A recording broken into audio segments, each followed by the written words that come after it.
સત્સંગની અંદર દરરોજ આવી તો શું કરવા આવી અત્યારે આપણે સત્સંગની અંદર? તો કે આપણે કંઈક જાણવા આવી, કંઈક શીખવા આવી, કંઈક પામવું હોય આપણે અંદરથી, કે કોઈક અંદરથી કંઈ આપણી કંઈક ઈચ્છા હોય, એટલા માટે થઈને આપણે સત્સંગમાં આવી. જેમ ભૂખ લાગી હોય તો કેમ આપણે રેસ્ટોરન્ટની અંદર જાય કે ઘરે જાય, પ્યાસ લાગી હોય તો પાણી પીવા ગોરાપાએ જાય, ફ્રીજે જાય, એવી રીતના. તો આ સત્સંગ કરવાથી શું થાય અને ખરેખર જ્ઞાન મળ્યું એ કઈ રીતના નક્કી થાય એના વિશેનો આજે આપણે સત્સંગ કરી. આમ જાણે તો 10 દ્વારની વાત કરીએ આજે આપણે, શરીરના 10 દ્વાર. અને સ્થૂળ શરીર રહ્યું ને એના 10 દ્વાર અને સૂક્ષ્મ શરીરના 7 ચક્રની વાત કરી નાખી ભેગી. શરીરની અંદર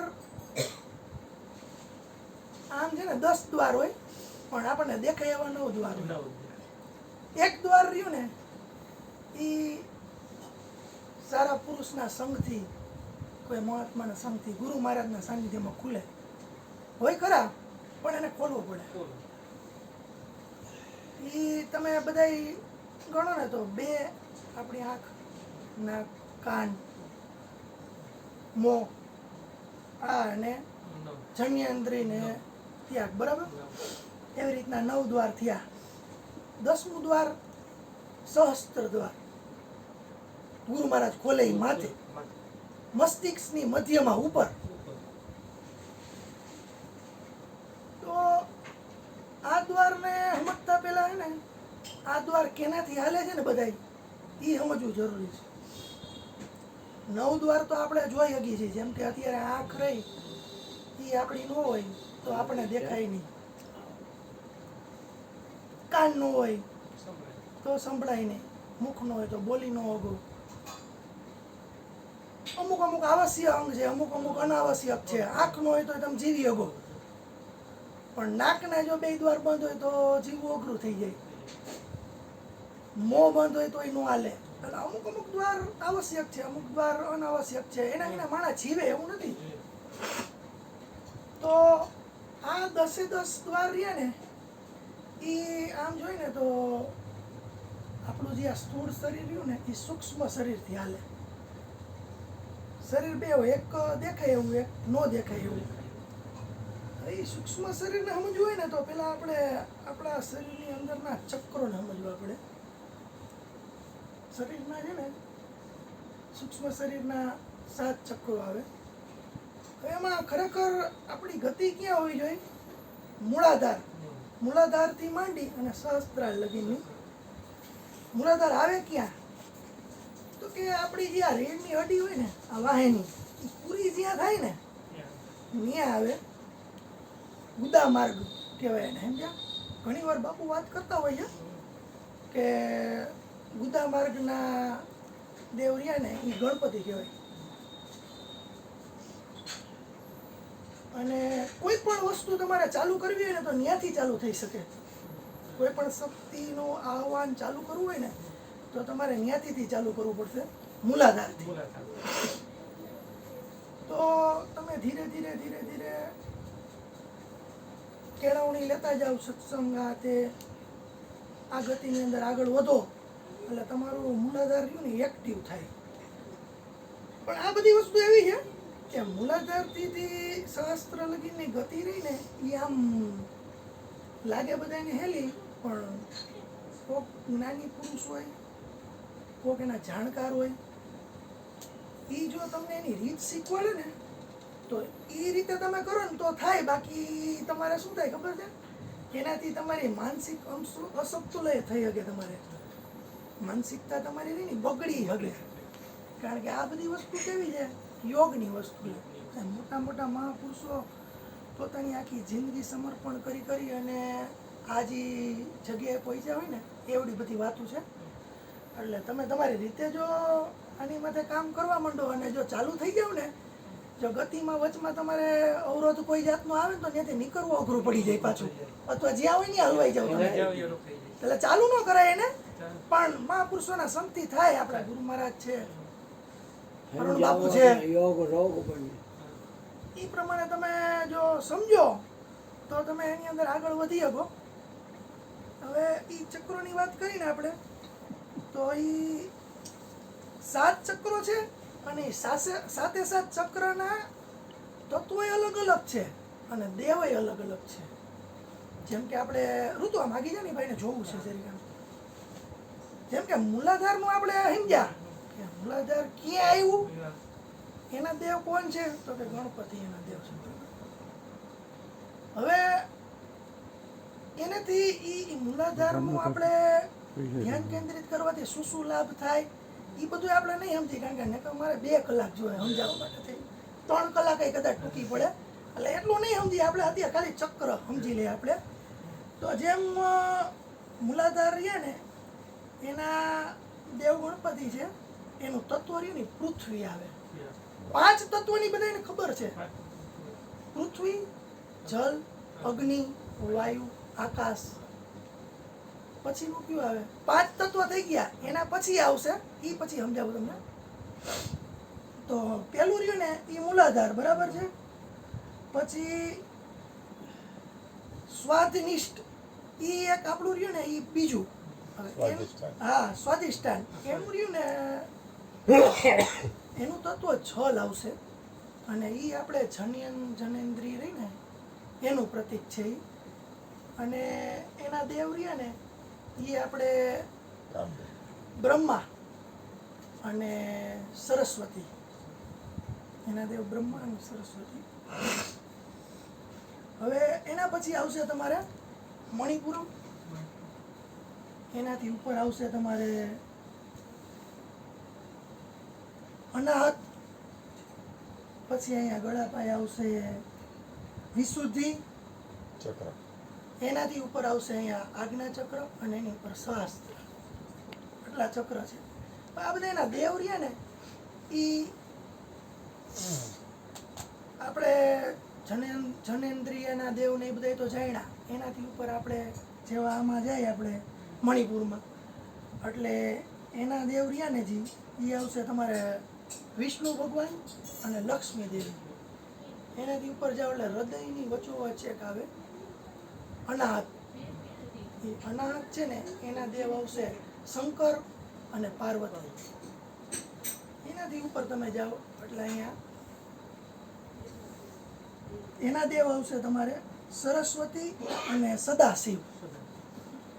અને એક ઉપર આપણે આજ્ઞા ચક્ર, અહીંયા 2 આંખની વચ્ચે ધ્યાન. કોફી રામ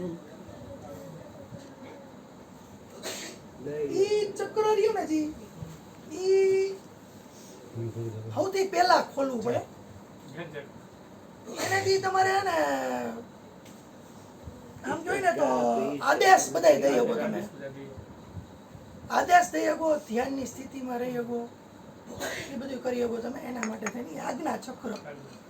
હવે એના દેવ છે અર્ધનારી. અર્ધનારી એટલે ભગવાન શિવ અને પાર્વતી બેનું અડધું સ્વરૂપ જે આપણે જોયું ને એ છે. અને એનું તત્વ છે આકાશ, ના માનસિક ઉર્જા. એનું તત્વ માનસિક ઉર્જા, બરાબર. હવે સહસ્ત્રાર રહ્યું ને એના દેવ છે પરમ તત્વ, અને ઈ જે રહ્યું ને એના દેવ છે પરબ્રહ્મ અને શિવ શક્તિ. તો હવે આપણે અહીં લગી તો પહોંચી ગયા કે ભાઈ આ 5 તત્વ રહ્યા એ દેવ હતા. પછી આજ્ઞા ચક્ર હતા, એના દેવ હતા. અહીંયા આપણે સહસ્ત્રારના દેવ રહ્યા એ પરબ્રહ્મ કીધા. તો અત્યારે આપણે જો સત્સંગના માર્ગની અંદર આગળ વધવું હોય, આધ્યાત્મના માર્ગની અંદર આગળ વધવું હોય, તો પહેલાં આપણે ત્રીજું નેત્ર ખોલી અને એક આપણું આજ્ઞા ચક્ર રહ્યું ને એને જગાવવું જરૂરી છે. એ જાગી જાય ને પછી તમારી જે નીચે મૂલાધારથી ન્યા લગીની સ્થિતિ આવી ગઈ ને, એક લાઈન લય થઈ ગઈ ને, પછી તમે સહસ્ત્રાલ તરફ જઈ શકો. અને એના દેવ રહ્યા ને પરબ્રહ્મ કીધા. તો એ પરબ્રહ્મ એટલે કોણ? તો એના માટે થઈને આપણે દરરોજ સવારના અથવા ગુરુ મહારાજની જગ્યાએ જઈને ત્યાં મંત્ર બોલી ગુરુર બ્રહ્મા ગુરુર વિષ્ણુ ગુરુર દેવો મહેશ્વર ગુરુ સાક્ષાત પરબ્રહ્મા ગુરુ સાક્ષાત પરબ્રહ્મા. તો જી ચક્રને તમારે એક્ટિવ કરવું હોય, જી ચક્રની અંદર તમારે આગળ વધવું હોય, જી ચક્રને આને કહે ને કુંડલીની શક્તિને જાગૃત કરવાની વાત છે આ બધી. તો જી ચક્રને તમારે જાગૃત અવસ્થામાં લઈ આવવું હોય અથવા એની અંદર તમારે કામ કરવું હોય કે એની અંદર આગળ વધવું હોય તો એના દેવને તમારે આરાધવા પડે. એવી રીતના તમારે જે પરબ્રહ્મના એક રસ્તા ઉપર હાલવું હોય અથવા પરબ્રહ્મ લગીને પહોંચવું હોય તો એ સહસ્ત્રાલ ચક્ર રહ્યું ને એને તમારે જાગૃત કરવા હાટું થઈને ગુરુ મહારાજ પાસે જવું પડે. કારણ કે એ પરબ્રહ્મ છે એના દેવ અને ગુરુ સાક્ષાત પરબ્રહ્મ. તસ્મે શ્રી ગુરુ એ નમઃ. તો આપણે ન્યા પહોંચી જાય પછી આપણને ગુરુ મહારાજ માં પહોંચાડી દઈએ અને એ જે આપણે સ્થિતિએ પહોંચવાનો જે પ્રયત્ન કરી રહ્યા છીએ ને એ આમ જોઈએ ને તો પરબ્રહ્મ એટલે કેવી ખબર છે? નિરાકાર, નિર્વિકાર, શૂન્ય, જેની અંદર પછી છે ને કઈ વસ્તુ ન આવે. જેમ 52 અક્ષરની 12 ઓમ છે ને, ઓમ એક ધ્વનિ છે, એના પછી ધ્વનિ આવે ને એના પછી જે આગળ વાત આવે ને એ તમારું આ ખુલે ને પછી સમજાય તમને. આ હું તમને કહું કે આ લેવલ કેવું છે એ તમને હું એને શબ્દ દ્વારા એ બયાન ન કરી શકું. એ જે પામેલા હોય ને એ સમજી શકે એનો આનંદ કેવો હોય, એ વસ્તુ કેવી છે. એ બોલીને એકબીજાને સમજાવવાની વાત નથી, પણ એ તમારે તમારી કુંડલીની શક્તિ દ્વારા એકાગ્રતા, ચિત્ત, ધ્યાન, મનની શક્તિ બધું ભેગું કરી અને આજ્ઞા ચક્ર ખોલો ને પછી ગુરુ મહારાજ છે ને તમને સહસ્ત્રાલ ખોલી દેશે અને ખોલી દે ને પછી તમે એ લયમાં આવી જશો, પરબ્રહ્મની લયમાં. તમે કોણ છો ને એ તમને ખબર પડી જશે અને તમે જે ખોજમાં છો ને એ ખોજ તમારી પૂરી થઈ જશે. કારણ કે ત્યાર પછી છે ને ખોજીને ખોજ અને ખોજવા વાળો એ ત્રણેય એક થઈ જાય. એ જગ્યાએ તમે પહોંચી જાવ એટલે. અને આ બધી વાતો નથી હો, વૈજ્ઞાનિક સાયન્ટિસ્ટ લેવલે પુરવાર થઈ ગયેલી વાત છે. આ જે સૂક્ષ્મ શરીરની જે વાત થઈ ને એ અત્યારે ધ્યાન કેન્દ્રો જેટલા ચાલે છે ને એમાં આ વસ્તુ અત્યારે હાલે છે અને આના દ્વારા એક ગતિએ પહોંચાડી દેવામાં આવે છે. આ ધ્યાનની શક્તિથી કયા કયા શરીરના સ્પંદનો થાય, કયા કયા કેમિકલો એક્ટિવ થઈ જાય, કયા કયા તત્વો ઉજાગર થાય, એ બધી વસ્તુ રહીને એ સાબિતી થઈ છે. તમારે જો એને સમજવું ને તો થોડાક દી પહેલા કાકા બોલ્યા હતા કે પિનિયલ ગ્લેન્ડ ને પિચ્યુરિટી ગ્લેન્ડ ને. હવે આ બધી વસ્તુ કેવી છે ખબર છે? ગ્લેન્ડ એટલે એક એવી વસ્તુ કે જે વસ્તુ કોઈક વસ્તુને પ્રોડ્યુસ કરતી હોય. જેમ કે કોઈક મશીન હોય એ કંઈક વસ્તુને બનાવે. જેમ કે આપણે સામાન્ય રીતે જો સમજીએ છીએ ને તો આ પિનિયલ ગ્લેન્ડ ને પિચ્યુરિટી ગ્લેન્ડ રહી ને એ આપણી અંદર કામ કરવાવાળી વસ્તુ છે. બહારની ગ્રંથિને સમજો તો પરસેવાની ગ્રંથિ. પરસેવાની ગ્રંથિ કેવી હોય કે આપણું શરીર ગરમ થઈ જાય ને છે તે એ અંદરથી પાણી બહાર કાઢે. આપણે પરસેવો ચડી જાય, ખબર, મોઢા ઉપર કામ બહુ કરી હાર્ડવર્ક એટલે તો એ શું કરે, શરીરને બહારથી ઠંડુ રાખવાનું કામ કરે અને અંદરના જે ખરાબ તત્વો હોય ને એને બહાર કાઢવાનું કામ કરે અને શરીરને હે ને ભેજયુક્ત રાખે, સૂકું ન થવા દે. આ કામ રહ્યું ને એ પરસેવાની ગ્રંથિ કરે છે. તો આવી જ રીતના અંદર કામ કરવાની ગ્રંથિઓ ઘણી છે. એમાં જે આ પિનિયલ ગ્લેન્ડ રહી ને એ જ સહસ્ત્રાલ, એ જે 10મો દ્વાર રહ્યો ને પિનિયલ ગ્લેન્ડ છે.